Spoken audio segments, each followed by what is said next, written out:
¿quién inventó el credo? Claro. ¿Cuándo salió? ¿Dónde salió? ¿Por qué salió? ¿Se puede definir eso en la historia?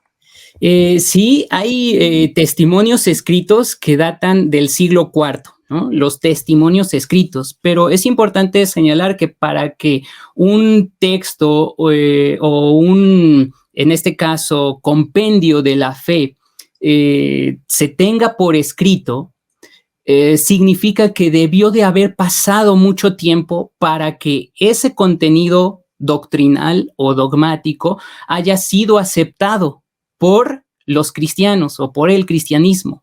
Entonces, en el siglo IV ya se tiene por escrito, pero hay leyendas que vienen desde después del Pentecostés, hay pues maneras de ir trazando en qué momento surge. Por ejemplo, se tiene el interrogatio fide, que se suele fechar en el tercer siglo, ¿no? Nos vamos regresando un poquito, donde se hacía un cuestionamiento a los creyentes que eran bautizados.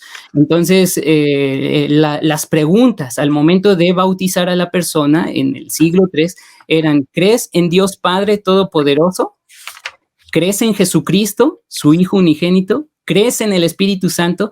Si la persona afirmaba su creencia en esos tres elementos, entonces era bautizado, ¿no? Era parte de la catequesis o el discipulado. Para aclarar, el término catequesis es adoctrinamiento o enseñanza, simplemente, ¿no? Entonces, en una primera etapa, esos elementos ya estaban por allí. Ahora, se tiene una noción de por qué no era escrito, no hay registro escrito previo al siglo IV, y de ahí quiero citar el texto de Cirilo de Jerusalén, que escribe en el 348 aproximadamente, 360, dice: el símbolo de nuestra fe y esperanza transmitido por los apóstoles no se escribe en tinta sobre papel, sino sobre las tablas carnales de nuestro corazón.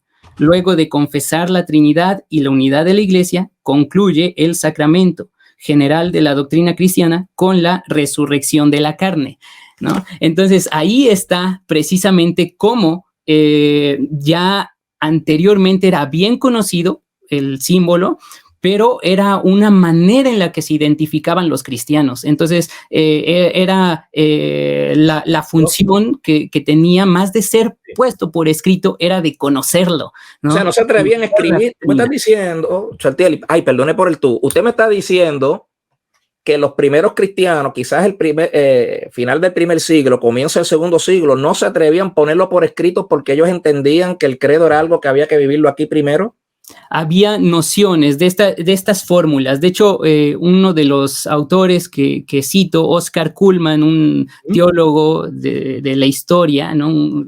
en esa área de la teología histórica, él habla precisamente de estas fórmulas que sintetizaban la doctrina del cristianismo. Entonces, estas fórmulas, como creer, ¿no?, en Dios Padre, en Jesucristo, Señor nuestro, las encontramos en todo el Nuevo Testamento. Entonces, esas pequeñas fórmulas que encontramos van a ser desarrolladas poco a poco para desarrollar el símbolo apostólico. De allí el nombre, símbolo apostólico o credo de los apóstoles, porque conserva la enseñanza de los apóstoles en esa transmisión de la fe dada por Jesucristo a los discípulos, posteriormente apóstoles, y a la iglesia en general después. Así que conserva las doctrinas esenciales, y a lo largo de la historia, pues otros grandes teólogos, grandes pensadores siempre han hecho